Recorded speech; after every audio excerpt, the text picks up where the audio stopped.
Hi friends, എല്ലാവർക്കും നമസ്കാരം. എല്ലാവർക്കും നമ്മുടെ പുതിയ വീഡിയോയിലേക്ക് സ്വാഗതം. ഇന്ന് ഞാനിവിടെ ചെയ്ത് കാണിക്കുന്നത് കുറേ പേര് എന്നോട് റിക്വസ്റ്റ് ചെയ്തിട്ടുള്ള റെസിപ്പിയാണ്. വളരെ ഈസി ആയിട്ട് ചെയ്തെടുക്കാൻ പറ്റിയ സാൻഡ്വിച്ചോ അതുപോലെ ബ്രേക്ക്ഫാസ്റ്റ് ആയിട്ടൊക്കെ ചെയ്ത് കാണിക്കണമെന്ന് പറഞ്ഞിട്ടുണ്ടായിരുന്നു. അപ്പോൾ ഞാനൊരു സാൻഡ്വിച്ചാണ് ചെയ്ത് കാണിക്കുന്നത്. 5 മിനിറ്റ് കൊണ്ട് നമുക്ക് ചെയ്തെടുക്കാൻ പറ്റുന്നതാണ്. നമ്മുടെ വീട്ടിൽ തന്നെയുള്ള സവാളയും തക്കാളിയൊക്കെ വെച്ചിട്ട് ചെയ്തെടുക്കാൻ പറ്റുന്ന ഈസി ആയിട്ടുള്ള റെസിപ്പിയാണ്.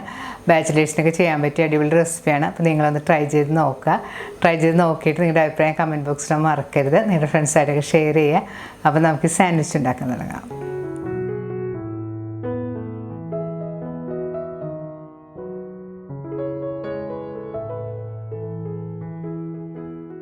സാൻഡ്വിച്ച് ഉണ്ടാക്കാനായിട്ട് ഞാനിവിടെ എടുത്തിരിക്കുന്ന ഇൻഗ്രീഡിയൻസ്: ഒരു മീഡിയം സൈസിലുള്ള സവാളയും 2 മീഡിയം സൈസിലുള്ള തക്കാളിയും 2 പച്ചമുളകുമാണ്. പച്ചമുളക് നിങ്ങളുടെ എരിവിൻ്റെ പാകത്തിനനുസരിച്ച് എടുക്കുക കേട്ടോ. ഇനി നമുക്ക് ഈ സവാളയും പച്ചമുളകും തക്കാളിയും എല്ലാം ഒന്ന് ചെറുതായിട്ട് ചോപ്പ് ചെയ്തെടുക്കണം. സവാള നല്ല ഫൈനായിട്ട് ചോപ്പ് ചെയ്തെടുക്കണം. നമ്മൾ ഈ സാൻഡ്വിച്ചിന് ഫില്ലിംഗ് ഉണ്ടാക്കുന്നത് ഒട്ടും എണ്ണയിലൊന്നും വഴറ്റാതെയാണ്.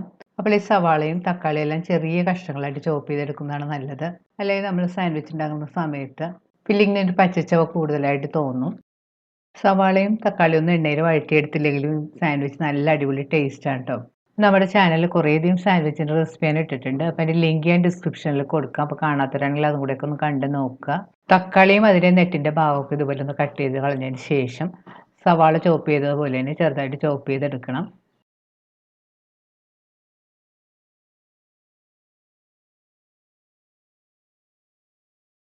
തക്കാളി നല്ല ഫൈനായിട്ട് ചോപ്പ് ചെയ്തെടുത്തിട്ടുണ്ട്. പച്ചമുളക് വട്ടത്തിൽ മുറിച്ച് കൊടുത്തിട്ടുണ്ട്.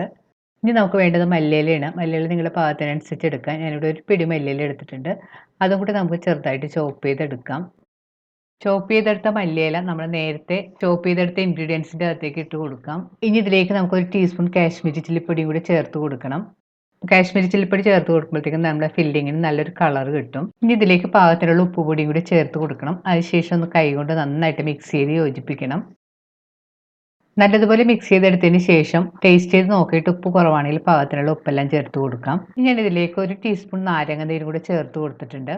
നാരങ്ങ നീര് ഓപ്ഷനിലാണ്, നിങ്ങൾക്ക് ഇഷ്ടമുണ്ടെങ്കിൽ ചേർത്താൽ മതി. ഞാൻ ഉപയോഗിക്കുന്ന തക്കാളിക്ക് ഇത്തിരി പുളി കുറവായിരുന്നു, അതുകൊണ്ടാണ് ഞാൻ നാരങ്ങ നീര് ചേർത്ത് കൊടുത്തത്.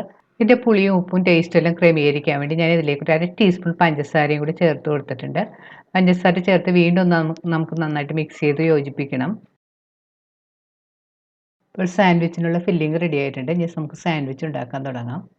സാൻഡ്വിച്ച് ഉണ്ടാക്കാനായിട്ട് ഒരു പ്ലേറ്റിൽ ഞാൻ 2 കഷ്ണം ബ്രെഡ് എടുത്ത് വെച്ചിട്ടുണ്ട്. ഒരു കഷ്ണം ബ്രെഡിലേക്ക് കുറച്ച് ബട്ടർ തേച്ച് കൊടുക്കാം. ബട്ടർ നിർബന്ധമൊന്നുമില്ല കേട്ടോ. കുട്ടികൾക്കൊക്കെ ആണെങ്കിൽ നമുക്ക് ബട്ടർ തേച്ച് കൊടുക്കാം. ഡയറ്റ് ചെയ്യുന്നവരൊക്കെ ആണെങ്കിൽ ബട്ടർ സ്കിപ്പ് ചെയ്യാം കേട്ടോ. ഇനി ബട്ടർ പുരട്ടിയ ബ്രെഡ് പീസിൻ്റെ പുറത്തേക്ക് നമുക്ക് റെഡിയാക്കി വെച്ചിരിക്കുന്ന ഫില്ലിംഗ് വെച്ച് കൊടുക്കാം. ഫില്ലിംഗ് ബ്രെഡിൻ്റെ എല്ലാ സൈഡിലേക്കും സ്പൂൺ കൊണ്ടൊന്ന് വെച്ച് കൊടുക്കാം. ഫില്ലിംഗ് വെച്ചിരിക്കുന്ന ബ്രെഡ് പീസിൻ്റെ പുറത്തേക്ക് മറ്റൊരു കഷ്ണം ബ്രെഡ് വെച്ച് കൈ കൊണ്ടൊന്ന് പതുക്കെ പ്രസ് ചെയ്ത് കൊടുക്കണം. ഇനി നമുക്ക് സാൻഡ്വിച്ച് ഒന്ന് ടോസ്റ്റ് ചെയ്തെടുക്കണം. അതിനായിട്ട് ഞാനിവിടെ ഒരു പാൻ ചൂടാക്കാൻ വെച്ചിട്ടുണ്ട്. പാൻ ചൂടാകുമ്പോൾ അതിലേക്ക് കുറച്ച് നെയ്യ് തടവി കൊടുക്കണം. ഇനി ഇതിലേക്ക് റെഡിയാക്കി വെച്ചിരിക്കുന്ന സാൻഡ്വിച്ച് വെച്ച് കൊടുക്കാം. സാൻഡ്വിച്ച് വെച്ചതിന് ശേഷം കൈകൊണ്ട് പതുക്കെ ഒന്ന് പ്രസ് ചെയ്ത് കൊടുക്കാം. സ്റ്റവ് ലോ മീഡിയം ഫ്ലെയിമിൽ വെച്ച് വേണം കുക്ക് ചെയ്യാനായിട്ട്, അല്ലെങ്കിൽ സാൻഡ്വിച്ച് പെട്ടെന്ന് കരിഞ്ഞു പോകും. ഇനി ഇതൊന്ന് പതുക്കെ ചട്ടകമോ സ്പൂണോ കൊണ്ടൊന്ന് നന്നായിട്ട് പ്രസ് ചെയ്ത് കൊടുക്കണം. പ്രത്യേകം ശ്രദ്ധിക്കണം, സ്റ്റവ് ലോ മീഡിയം ഫ്ലെയിമിൽ തന്നെ വെക്കാനായിട്ട്, അല്ലെങ്കിൽ ബ്രെഡ് പെട്ടെന്ന് കരിഞ്ഞു പോകും. ഇനി ഈ ബ്രെഡ് പീസിൻ്റെ പുറത്ത് നമുക്ക് കുറച്ച് നെയ്യ് തടവി കൊടുക്കാം. ബ്രെഡിൻ്റെ ഒരു സൈഡ് മൂത്ത് പാകമായി വന്നിട്ടുണ്ട്. ഇനി നമുക്ക് തിരിച്ചിട്ട് കൊടുക്കാം. തിരിച്ചതിന് ശേഷം വീണ്ടും പതുക്കെ ചട്ടകം കൊണ്ട് പ്രസ് ചെയ്ത് കൊടുക്കണം. നമുക്കൊന്ന് പതുക്കെ കൈ കൊണ്ട് തൊട്ട് നോക്കുമ്പോൾ തന്നെ ബ്രെഡ് നല്ല ക്രിസ്പി ആയിട്ട് വന്നിട്ടുണ്ട്. ഇപ്പോൾ ബ്രെഡിൻ്റെ 2 സൈഡ് മൂത്ത് പാകമായി വന്നിട്ടുണ്ട്. ഇനി നമുക്കിത് ഒരു പ്ലേറ്റിലേക്ക് മാറ്റാം. ബാക്കിയുള്ള ബ്രെഡ് നമുക്ക് ഇതുപോലെ തന്നെ ചെയ്തെടുക്കാം. റെഡിയായ സാൻഡ്വിച്ച് നമുക്കൊന്ന് കട്ട് ചെയ്തെടുക്കാം. പുറമെല്ലാം നല്ല ക്രിസ്പിയും അകമെല്ലാം നല്ല ജ്യൂസിയും നല്ല ടേസ്റ്റിയുമായി നമ്മുടെ സാൻഡ്വിച്ച് റെഡി ആയിട്ടുണ്ട്. അപ്പോൾ നിങ്ങളൊന്ന് ട്രൈ ചെയ്ത് നോക്കാം. വീണ്ടും ഇതുപോലെ നല്ല റെസിപ്പി ആയിട്ട് നമുക്ക് കാണാം. താങ്ക്